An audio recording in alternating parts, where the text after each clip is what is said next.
A profanity-laced nuke on the Dems' newly minted radical in Michigan, Dr. Abdul. When I watch Abdul, he's fully. If you remember, during my State of the Union speech from a little while ago, I made a very strong statement. I said that America will never be a socialist country. What I didn't say is what they're trying to do, they want to skip socialism. They want to go right down to the bottom of the barrel. That's communism. They want it to be a communist country. We're not letting them have it as a communist country, not even for a minute.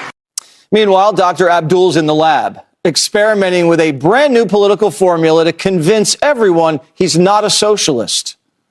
Look at the background. It says no tax on tips.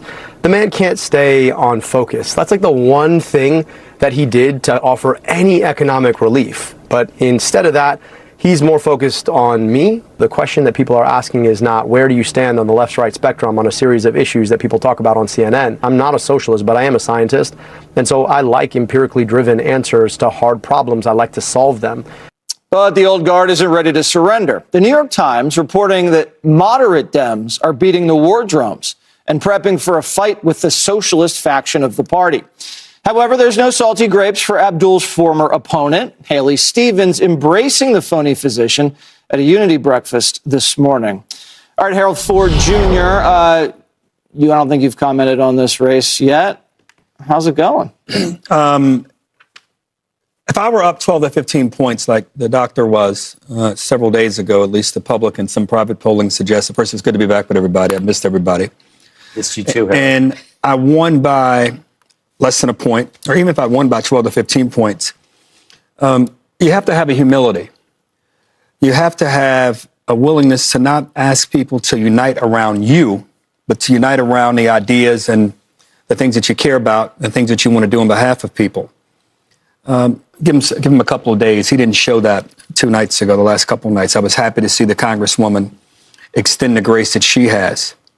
2, I would say to him and to President Trump, to Dr. Syed, who I don't know, the blaming of Trump for everything and Trumpism, I get it. Try to unite the party around that. That's not what's going to win this election. I would say to President Trump that calling us socialist and communist, and for that matter, using profanity, that won't be enough. This will be a contest of ideas. I think a little differently than some who, my Democrat friends, who think this could very well be a wave election. It just might be. But it won't be a wave unless we focus on issues. I think that voters are going to surprise people all across the country by rewarding the candidate who puts forward the best set of ideas to address the priorities and failings and concerns in their own lives. That's the one gratifying thing, the one positive takeaway I have from all of this, Jesse. It's hard for me to wrap my arms around how you could be for no police, no borders, no prisons, supporting Hamas, no president, no Senate, and say somehow or another you're for America. Put aside Democrat or Republican, how you can say you're for America. I don't think those ideas are going to be the ones that prevail in the fall.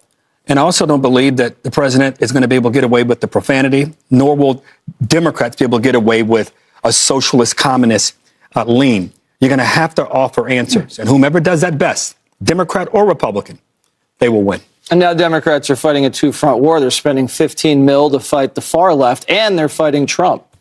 Yeah, that's right. And I agree with pretty much everything you said. I think that's really smart political analysis. I mean, if it was enough just to attack Trump, our friend with the great hair, Sri Thanedar, would be, in fact, still serving in Congress. He lost the nomination yesterday.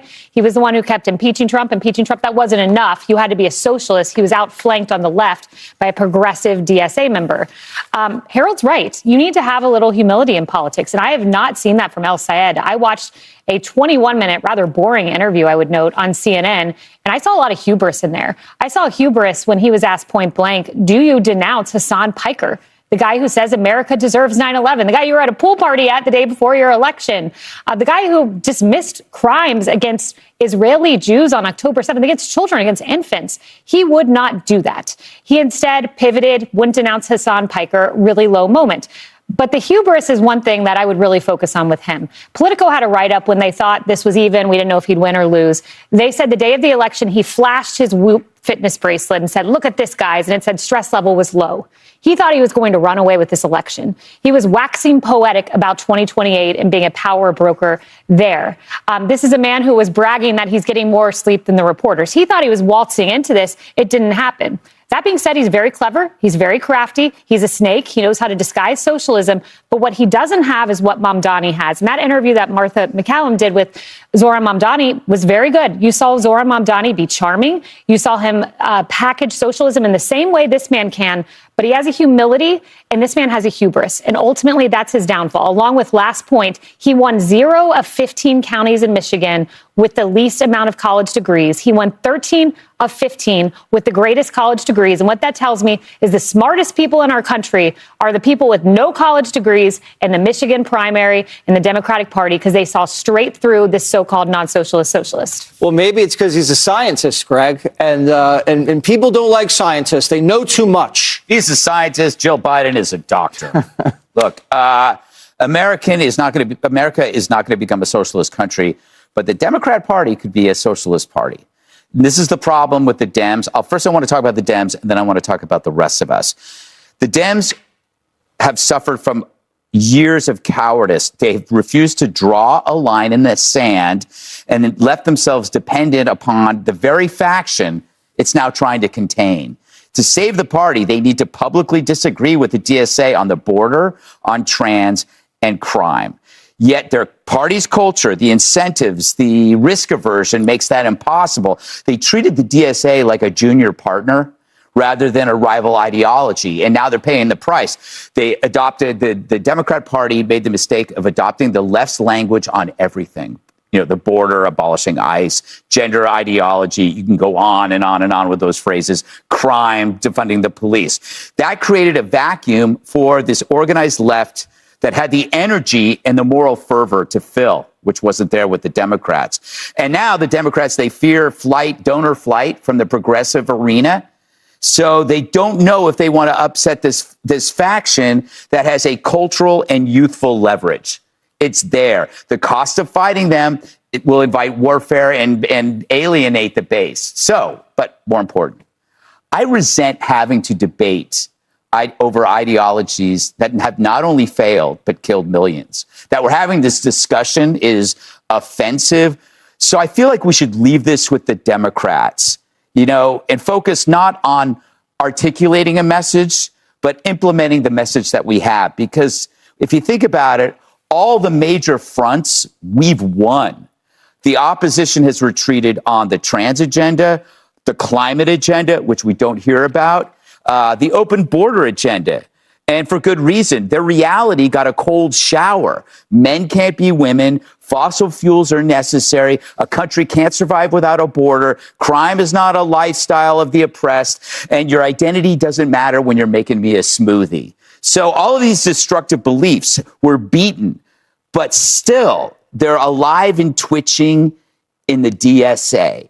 And if they don't put that out, the Democrat Party's toast. So that's their battle. It's not ours. Take it away, Martha. So I agree with everything that has been said. And I would only add this. When you look at the biggest stars who have won Democratic elections, the presidents, Bill Clinton, you look at Barack Obama, and you go back not that far, and you look at the things that they said and why they won and why they were able to bring the country together successfully and have 2 terms. And Bill Clinton, make welfare what it's meant to be, a second chance, not a way of life. This is looking profound at this point. And this is also something that I think most people hear, and they say, yes, of course, that's the way it should be. It should be a temporary help to get you through a rough patch. It's not a way of life. Then history teaches us the greatest force the world has ever known for creating wealth and opportunity is free markets. This is Bill Clinton. Other models have been tried, and they have failed. President Obama, the best anti-poverty program is a job.